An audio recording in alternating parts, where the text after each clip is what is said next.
जय हिंद दोस्तों, स्वागत है आप लोगों का हिंदुस्तान टेक्निकल रिसर्च सेंटर के एक और वीडियो में। मैं आज आप लोगों को एक्सट्रूजन प्रोसेस में यूज होने वाले इंस्ट्रूमेंट जो कि डिफरेंट यूनिट्स को मेजर करते हैं और जो कंपोनेंट यूज किए जाते हैं उसके बारे में इस वीडियो में मैं आप लोगों को बताऊंगा। जैसे कि थर्मोकपल हो गया, थर्मिस्टर हो गया, ट्रांसड्यूसर हो गया। थोड़ा सा ये वीडियो लंबा होगा, तो चलिए देरी ना करते हुए शुरू करते हैं हम इस वीडियो को। Instrument which is used in extruder. पहला जो इंस्ट्रूमेंट है वो थर्मोकपल। थर्मोकपल क्या होता है? थर्मोकपल एक हीट सेंसिंग डिवाइस होती है जो हीट को सेंस करती है। बेसिकली इसका काम क्या होता है कि ये थर्मल एनर्जी को इलेक्ट्रिकल एनर्जी में कन्वर्ट करता है। ये थर्मल एनर्जी को सेंस करता है और सेंस करके सिग्नल देता है अपने पीएलसी को सिग्नल देता है, और वो पीएलसी एचएमआई को सिग्नल देती है कि टेम्परेचर कितना हो गया। जैसे कि मान लीजिए जो हमारे मटेरियल हैं, ये मटेरियल बहुत ही हाईली सेंसिटिव होते हैं, और इन मटेरियल को लंबे टाइम तक अगर आप रख दीजिए तो अगर आप इन मटेरियल को लंबे टाइम तक रख दीजिए तो इनकी फ्लो रेट चेंज हो जाती है, और फ्लो रेट जब चेंज होती है मटेरियल की तो बहुत सारी प्रॉब्लम्स, प्रोसेसिंग में बहुत सारी प्रॉब्लम्स फेस करनी पड़ती है और मटेरियल डिग्रेडेट हो जाता है। चलिए देखते हैं। और device made of to dissimilar metal, ये एक डिवाइस है जो कि दो अलग अलग मटेरियल से मिलके बना होता है, मेटल्स होते हैं जो, which are use to measure the temperature of heated area. जो कि हीटेड एरिया होती है उनके बीच के टेम्परेचर को मेज़र करने के लिए यूज किया जाता है। जैसे कि बैरल या और नोजल। बैरल पे आप लोग देखे हैं कि बैरल पे बैंड हीटर्स लगे होते हैं और उन हीटरों के बीच में गैप लगी होती है, जैसा कि मैं आप लोगों को पहले वीडियो में दिखाया था, थर्मोकपल जहाँ पे लगा हुआ था। आगे फिर मैं आप लोगों को दिखाऊंगा। तो उन हीटिंग को सेंस करने के लिए हमें थर्मोकपल लगाया जाता है। थर्मोकपल क्या करता है? It send a signal to a controller. ये अपने कंट्रोलर को सिग्नल प्रोवाइड करता है। कंट्रोलर को सिग्नल देता है कि हमारा जितना सेट वैल्यू है, टेम्परेचर उस सेट वैल्यू पे आ गया है या नहीं। अगर टेम्परेचर उस सेट वैल्यू पे आ गया है, which is then turn off और turn on to control the temperature of that area. जैसे ही वो अपने कंट्रोलर को सिग्नल देता है कि हमारी जो सेट वैल्यू है, सेट वैल्यू वहाँ तक आ गई है या नहीं आई है। अगर सेट वैल्यू वहाँ पे आ गई है तो वो तुरंत सिग्नल देता है, और टेम्परेचर को हीटर को फिर से सिग्नल जाता है। वो कंट्रोलर टेम्परेचर को टर्न ऑफ कर देता है ताकि टेम्परेचर वहाँ उस सेट वैल्यू पे मेंटेन रहे। उसको अगर जैसे ही टेम्परेचर डाउन हुआ, उसको तुरंत बढ़ा देता है, अपग्रेड कर देता है, और बढ़ाने से क्या होता है कि टेम्परेचर फिर उस टेम्परेचर को मेंटेन कर देता है। तो कंट्रोलर का काम, थर्मोकपल का काम यही होता है कि थर्मोकपल सिग्नल देता है अपने कंट्रोलर को। जैसे ही कंट्रोलर को सिग्नल दिया कि हमारा टेम्परेचर उस सेट वैल्यू तक रीच हो गया, तो कंट्रोलर उसको टर्न ऑफ कर देता है, बंद कर देता है, हीटिंग देना बंद कर देता है। कुछ टाइम बाद क्या होता है कि जब हीटिंग देना बंद कर दिया है तो धीरे धीरे चलता है, और कुछ टाइम बाद क्या होता है कि टेम्परेचर वहाँ पे मेंटेन हो जाती है। जब टेम्परेचर मेंटेन हो जाती है तो फिर धीरे धीरे फिर से जब टेम्परेचर कम होने लगेगी तो फिर वो सिग्नल देता है कि अब टेम्परेचर कम होने लगी। इसका एक अपर और लोअर लिमिट होता है कि अपर कितना रखना है। ये एचएमआई से सेट किया जाता है कि अपर टेम्परेचर रेंज कितना रहेगा, लोअर टेम्परेचर रेंज कितना रहेगा, और ये सिग्नल देता है कि हाईएस्ट कितना होगा। अगर हाईएस्ट टेम्परेचर जितना हाईएस्ट हो जाती है उसके बाद मशीन अलार्म देके खड़ी हो जाती है। तो इसका काम ही यही होता है। जैसा कि आप लोग देख सकते हैं यहाँ पे, ये वाला जो एरिया है ये पेनिट्रेट कराई जाती है बैरल में, और जब ये बैरल में जाता है तो ये बेसिकली ये सेंस करता है, और ये सेंस करके ये जो वायर होते हैं ये कंट्रोलर से अटैच होते हैं। तो ये हीटिंग पार्ट से अटैच होता है, बैरल या नोजल से अटैच होता है, और ये सिग्नल प्रोवाइड करता है फिर टेम्परेचर को। आप देख सकते हैं ये थर्मोकपल का एक पिक्चर है। तो चलिए अभी हम लोग देखते हैं कि ये काम कैसे करता है, इसकी थर्मोकपल का वर्किंग प्रिंसिपल क्या है। The working principle of thermocouple is depend on three effect.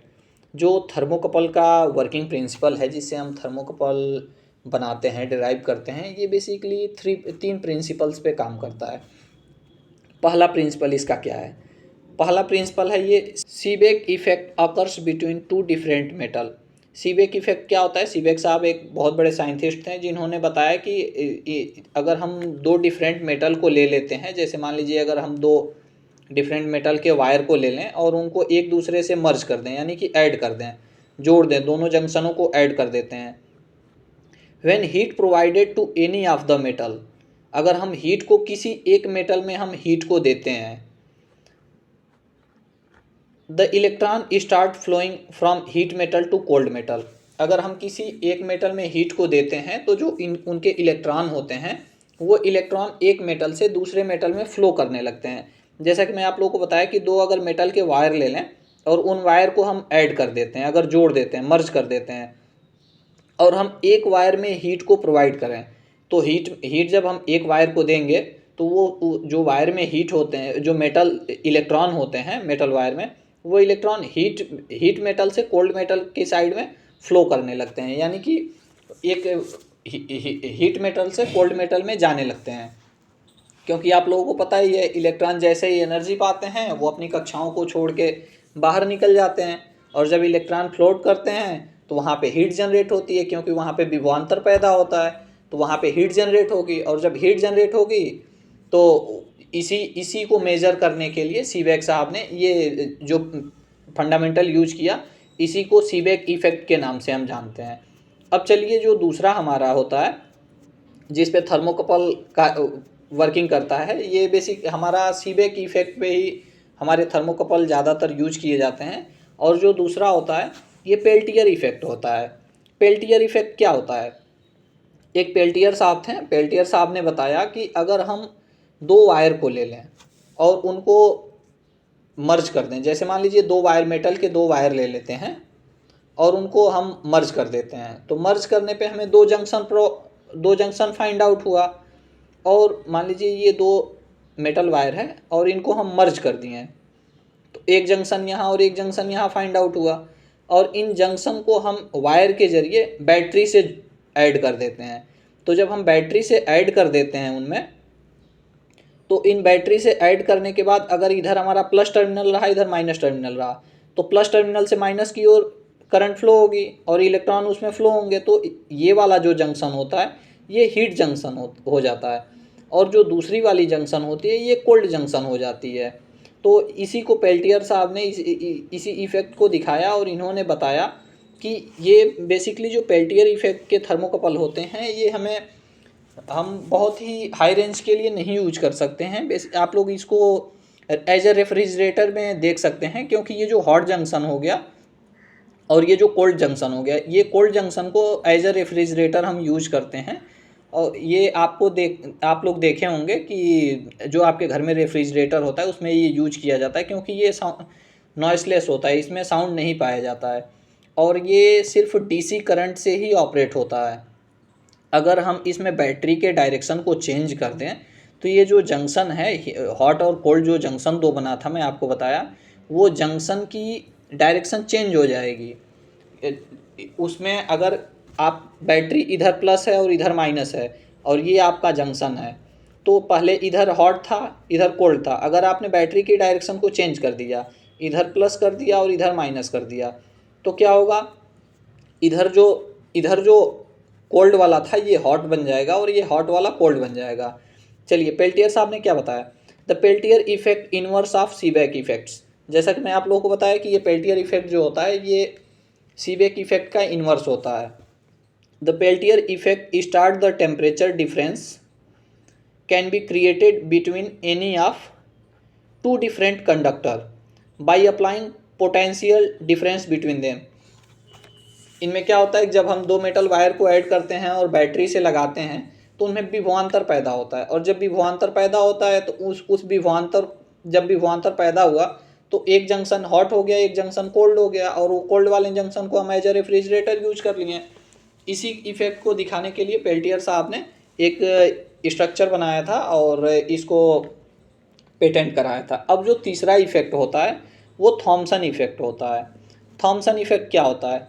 The Thomson state that when two dissimilar metal joint together, Thomson साहब ने बताया कि जब हम दो डिफरेंट मेटल्स को एक साथ ज्वाइंट करते हैं and if they create to junction, और अगर वो दो जंक्शन बनाते हैं, क्योंकि आप लोग देखे ही थे, अगर दो मेटल को हम ले लें, दो डिसिमिलर मेटल के वायर को ले लें और उनको हम जब ऐड करते हैं तो उनके दो जंक्शन बनेंगे, एक जंक्शन यहाँ बनेगा, एक जंक्शन यहाँ बनेगा। they create together, and if they create two junction, then the voltage induce the entire length of conductor because of temperature gradient। इन्होंने क्या बताया कि अगर हम दो वायर के जंक्शन को ले लें और उनमें वोल्टेज को इंड्यूस कराएं, अगर उसमें वोल्टेज हम देते हैं तो जो उसमें जो उसकी हीट है वो टेम्परेचर ग्रेडियंट के कारण पूरे वायर में, यानी कि पूरे सर्किट में हीट जनरेट हो जाएगी। तो ये आप लोग को आई होप कि ये तीनों इफ़ेक्ट समझ में आया होगा जो थर्मोकपल जिस पे वर्क करता है। अब चलिए जो अगला हमारा टॉपिक है ये ट्रांसड्यूसर पे है। ट्रांसड्यूसर क्या होता है? आप लोग नाम सुने होंगे ट्रांसड्यूसर का। Transducer is a device which convert one types of physical property, quantity और conditions into another easily usable form। Transducer क्या होता है? ट्रांसड्यूसर एक तरह का डिवाइस होता है जो कि एक फिजिकल प्रॉपर्टी या क्वांटिटी या कंडीशंस को एक फॉर्म से दूसरे फॉर्म में कन्वर्ट करती है। जैसे कि आप लोग इस फिगर में देख सकते हैं कि इधर से हम इनपुट दिए, इनपुट के बाद वो सेंसिंग एलिमेंट पे गया, सेंसिंग एलिमेंट पे के बाद वो ट्रांसड्यूसर एलिमेंट पे गया और उसके बाद आउटपुट दिया।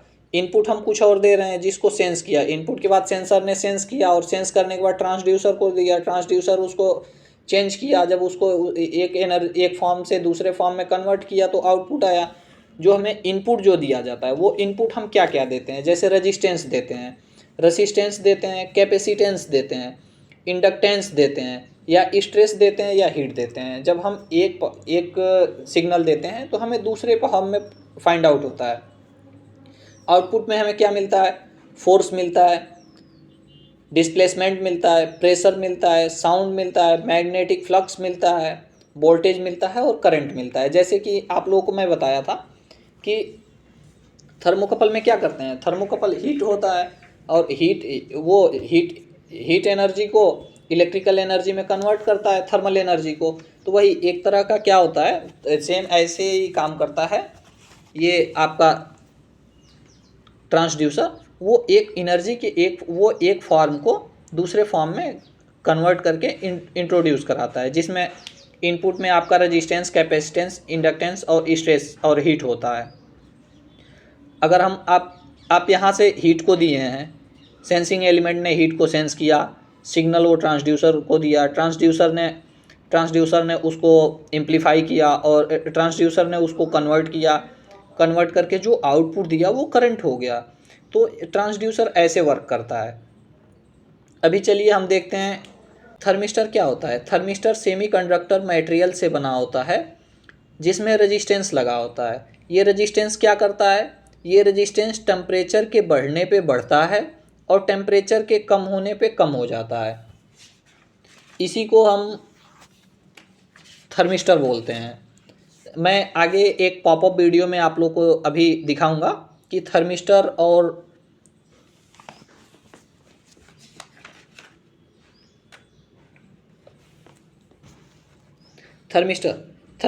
Is a type of resistor whose resistance change rapidly with small change in temperature. अगर इसमें थर्मिस्टर में मैं आप लोगों को बताया कि थर्मिस्टर में रेजिस्टेंस लगे होते हैं, ये सेमीकंडक्टर मटेरियल से बने होते हैं और ये रेजिस्टेंस टेम्परेचर बढ़ने के साथ साथ बढ़ते हैं और टेम्परेचर कम होने के साथ साथ कम हो जाते हैं।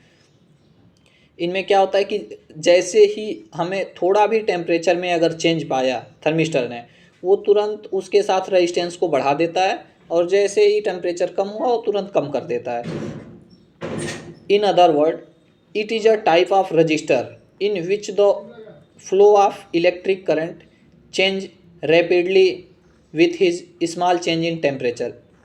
अगर हम दूसरी भाषा में कहें तो ये थर्मिस्टर एक टाइप्स का रजिस्टर होता है जिसमें इलेक्ट्रॉन के फ्लो में चेंज पाया जाता है। जैसे ही थोड़ा भी हम टेम्परेचर को चेंज किए तुरंत उनके इलेक्ट्रॉन के फ्लो में चेंज आ जाता है, क्योंकि ये सेमीकंडक्टर मटेरियल होते हैं और इनमें सेमीकंडक्टर मटेरियल में जो आउटर सेल के इलेक्ट्रॉन होते हैं जैसे भी थोड़े हीट को पाएँ वो तुरंत उस हीट को पाने के बाद वो तुरंत अपने कक्षाओं को छोड़ के बाहर निकल जाते हैं।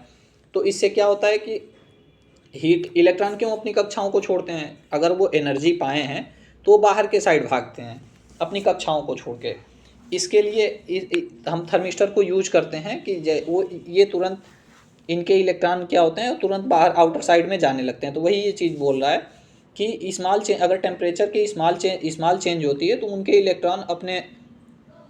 इलेक्ट्रॉन अपनी कक्षाओं को छोड़ के बाहर निकल जाते हैं, यानी कि फ्लो करने लगते हैं, जिससे इलेक्ट्रिक करंट में चेंज तुरंत ही इलेक्ट्रिक करंट में चेंज पाया जाता है।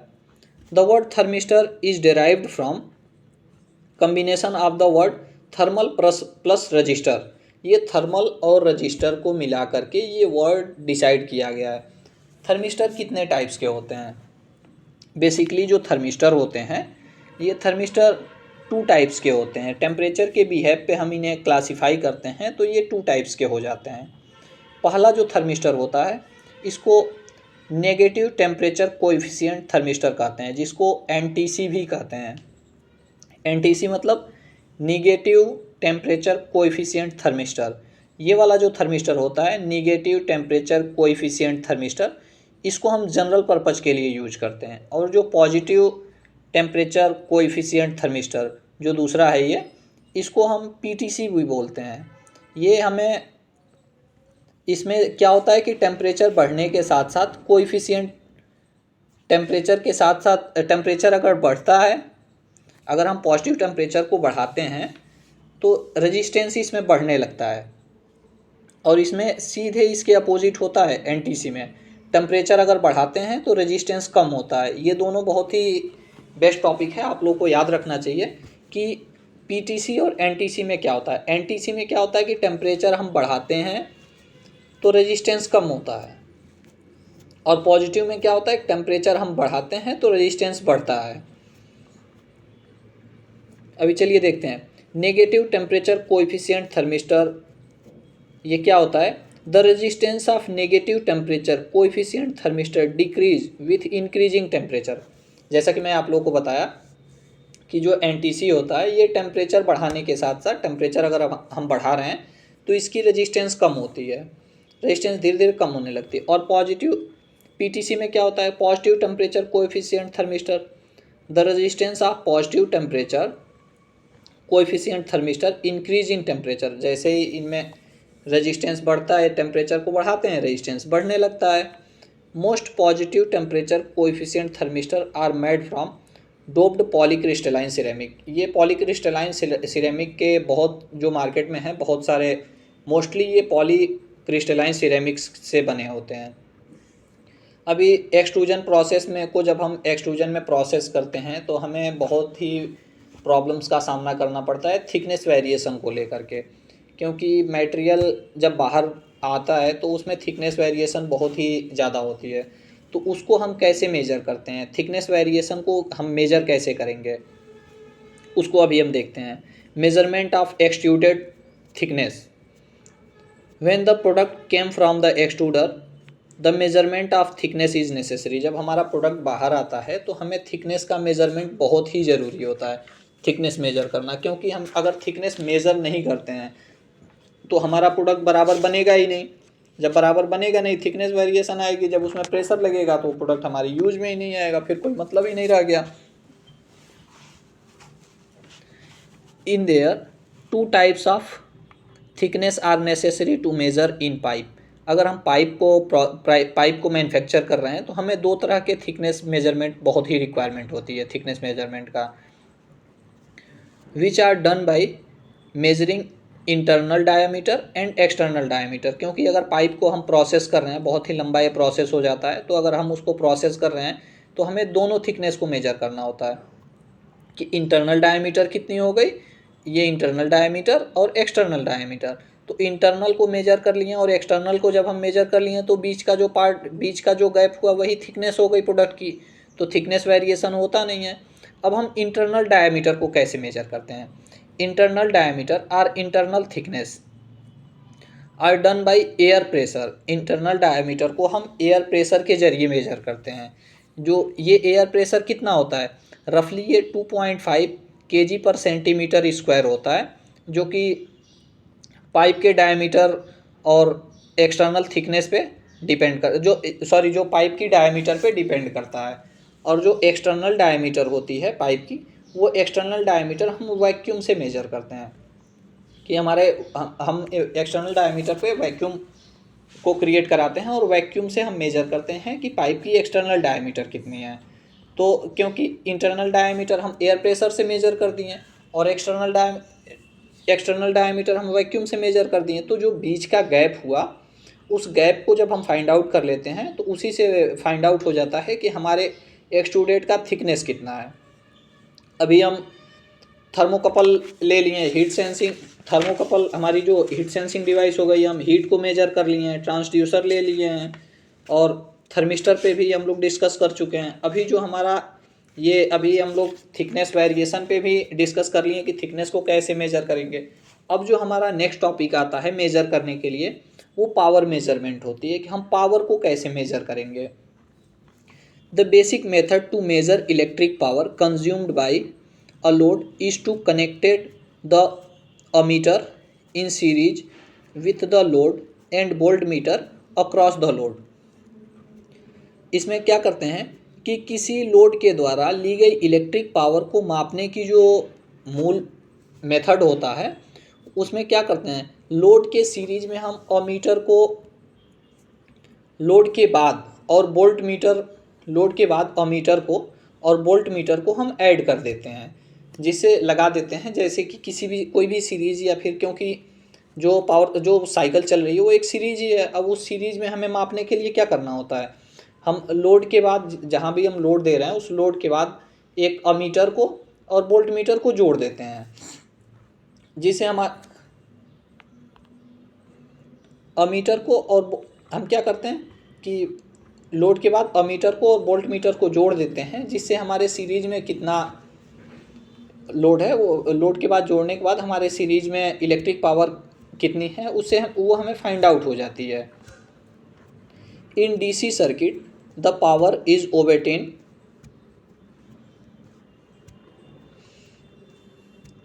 Bye multiplying current with the voltage. DC circuit में करंट को वोल्टेज के साथ जोड़कर पावर को हम फाइंड आउट कर सकते हैं। The same is true for an AC circuit where only resistance load is connected. AC circuit के लिए भी यही होता है, लेकिन इसमें सिर्फ रेजिस्टेंस को ऐड कर देते हैं, रेजिस्टेंस को हम जोड़ देते हैं इसमें। In this case the current and voltage are in phase. इन केसेस में जो होता है वो करंट और वोल्टेज सिर्फ फेज में होता है। In an AC circuit with an inductive और capacitive component there are two types of power. One is true or useful power which is capable to done work। इसमें क्या होता है कि एसी सर्किट में हमें टू टाइप्स, जो inductive और कैपेसिटिव कंपोनेंट होते हैं, इनके वजह से हमें टू टाइप्स की पावर जनरेट होती है। और ये पावर क्या होती है, हमें जो एक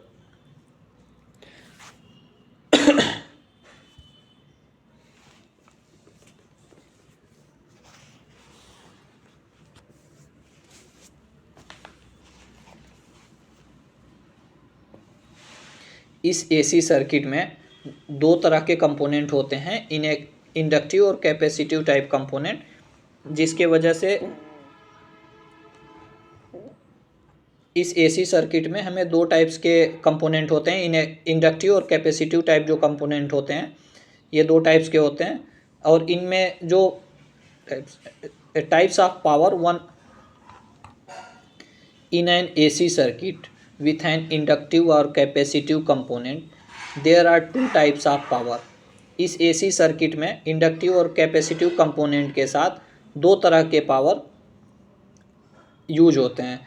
वन इज ट्रू और यूजफुल पावर। पहला जो पावर होता है वो ट्रू पावर या यूजफुल पावर होता है, जो कि वर्क को करने के लिए कैपेबल होता है, which is capable of doing work. जो ट्रू पावर होता है या यूजफुल पावर होता है, ये कार्य को करने के लिए कैपेबल होता है। The other power is reactive power that can not do useful work. और जो दूसरा पावर होता है ये रिएक्टिव पावर होता है, जो कि कार्य करने के लिए कैपेबल नहीं होता है। Total power which is known as apparent power, इन दोनों पावरों को अगर हम ऐड कर देते हैं तो इसको हम टोटल पावर कहते हैं। ये जो टोटल पावर फाइंड आउट होता है इसे अपीयरेंट पावर कहते हैं। अभी चलिए हम लोग इलेक्ट्रिकल को भी मेजर कर लिए कि पावर हम मेजर कैसे करते हैं। अब जो हमारा लास्ट मेजरमेंट बचता है, ये हमारा लास्ट मेजरमेंट बचता है कि हम स्पीड को कैसे मेजर करते हैं। जैसे कोई चीज़ रोटेट कर रही है तो हमें रोटेशनल स्पीड को कैसे मेजर करेंगे। Rotational speed measurement. The magnetic pickup is a very common method for metallic rotated wheel connected to the rotating shaft end of the magnetic pickup or coil. Magnetic pickup जो method होता है ये common method होता है, जो rotated metals होते हैं उन पे हम यूज करते हैं। उसमें क्या होता है, आज बेसिकली अगर कोई आजकल क्या हो रहा है कि अगर कोई व्हील रोटेट हो रही है या कोई गियर रोटेट हो रहा है तो उस पर एक लेज़र सेंसर आते हैं। उन सेंसरों को हम उस पर लगाते हैं तो वो सेंसर उसको सेंस कर देते हैं कि उसकी स्पीड कितनी हो रही है, यानी कि वो कितने आरपीएम पे रोटेट हो रही है। वो थ्रेड बने होते हैं उन थ्रेड से वो काउंटिंग करके बता देते हैं। ये जनरली आजकल यूज किया जाता है। लेकिन इसमें क्या होता है, magnetic pickup is very common method. ये मैग्नेटिक पिकअप जो होता है ये बहुत ही कॉमन मेथड होता है मेटल रोटेटेड के लिए। Wheel connected to rotating shaft and of the magnetic pickup are coil. जो एक व्हील होता है वो ये व्हील कनेक्टेड होते हैं, किस पे कनेक्टेड होते हैं, ये रोटेटिंग शाफ्ट के लास्ट में एंड पे कनेक्टेड होते हैं। जो मैग्नेटिक पिकअप होते हैं उनके एंड पे ये कनेक्टेड होते हैं। The teeth of the wheel passes near the pickup coil. जो इनके टीथ होते हैं, जो व्हील के टीथ होते हैं, वो जो पिकअप कॉइल लगे होते हैं उन कॉइल के पास से गुजरते हैं। The pickup typically consist of a housing containing a small permanent magnet with the coil wound around it fixed magnetic field surrounding the pickup. When the teeth of wheel push through the field of the voltage plus is inductive in coil. The frequency of pulses depends on the number of the teeth and the speed of rotation. जो ये frequency होती है ये number of teeth और speed of rotation पे decide होती है कि ये कितनी है। बहुत पहले क्या करते थे, जब हमें रोटेशन स्पीड को मेज़र करना होता था तो हम बहुत पहले क्या करते थे, रोटेशन स्पीड को मेज़र करने के लिए एक हम स्पीड मीटर लगा लेते थे और उस स्पीड मीटर को जो हमारा गियर होता था उस गियर के साथ अटैच कर देते थे और उस गियर में हमारे जो उसकी टीथ होती थी उस टीथ के हिसाब से काउंटिंग होती थी और उस काउंटिंग से हम मेज़र कर लेते थे कि उसकी आरपीएम कितनी है। बट ये छोटे बहुत ही स्मॉल कंपोनेंट के लिए यूज करते थे जो हमारे एक्सट्रूडर में यूज किए जाते हैं। वो आजकल जो लेटेस्ट वाले हैं इनमें हमें लेज़र के ज़रिए टीथ पे लेज़र लाइट को हम डालते हैं और उससे पता चल जाता है, जैसे ही हम लेज़र लाइट को उसके गियर के टीथ पे डालते हैं तो वहाँ से हमें पता चल जाता है कि उसके स्पीड की रोटेशनल स्पीड की आरपीएम कितनी है, कितने आरपीएम पे वो मूव कर रहा है। तो चलिए, आई होप आप लोगों को ये सारे इफ़ेक्ट समझ में आए होंगे, जो ये सारे इंस्ट्रूमेंट जो कि यूज किए जाते हैं। चलिए, आप लोगों को आई होप ये सारे इंस्ट्रूमेंट समझ में आए होंगे जो कि हमारे एक्सट्रूडर में यूज किए जाते हैं, जो मैं एक एक करके आप लोगों को बताया। पहला मैं थर्मोकपल के बारे में बताया, जिसमें थर्मोकपल में मैं उसके प्रिंसिपल जो सीबैक, पीटर और थॉमसन इफ़ेक्ट पे जो वर्क करते हैं। दूसरा मैं आप लोगों को ट्रांसड्यूसर के बारे में बताया कि ट्रांसड्यूसर क्या होता है, कैसे वर्क करता है। तीसरा जो मेरा टॉपिक था वो थर्मिस्टर पे था कि थर्मिस्टर क्या होता है, कितने टाइप्स का थर्मिस्टर होता है। और जो मेरा चौथा टॉपिक था वो थिकनेस मेजरमेंट पे था कि हम एक्सट्रूडर की थिकनेस जब बाहर आती है तो वो कैसे हम मेज़र करते हैं, जो वैक्यूम और प्रेशर के ज़रिए मेज़र करते थे। जो चौथा मैं टॉपिक आप लोगों को बताया पावर मेजरमेंट के बारे में कि हमें पावर को कैसे मेजर करना होता है। आई होप कि ये सारी चीज़ें आप लोगों को समझ में आई होंगी। और जो मेरा आज का लास्ट टॉपिक था वो रोटेशनल स्पीड मेजरमेंट पे था कि अगर हमारी स्पीड रोटेशनल स्पीड है तो उसको हम मेज़र कैसे करेंगे। आई होप कि ये सारी चीज़ आप लोगों को समझ में आया होगा और आप लोग इन्जॉय कर रहे होंगे हमारे इन वीडियो लेक्चर को। एक हमारा लास्ट अनाउंसमेंट बहुत ही अच्छा हमारे चैनल पे चल रहा है, जिसको मैं बताना चाहूँगा कि जो हम लोग का संडे का सेशन होता है वो जॉब अपडेट सेशन होता है। और हम लोग का टारगेट ये होता है कि आप लोग उस जॉब को फाइंड आउट करें। तो आप लोग हम संडे को डेली हर संडे को 11 बजे वीडियो अपलोड करते हैं जो जॉब से रिलेटेड होता है। तो आप लोग उस वीडियो को ज़रूर देखें और आपके रिक्वायरमेंट के हिसाब से अगर जॉब मिल रही है तो आप उस जॉब को अप्लाई करें और उस जॉब को आप लोग लें, जिससे इसमें हमारा कोई वो नहीं है, लेकिन हमें एक अलग ही खुशी होती है अगर आप लोग हमारे चैनल के माध्यम से जॉब ले रहे हैं तो चलिए, अभी ये वीडियो बहुत ही लंबा हो गया, थोड़ा टॉपिक लंबा था इसके लिए वीडियो लंबा हो गया। तो चलिए अभी मिलते हैं हम लोग नेक्स्ट वीडियो में।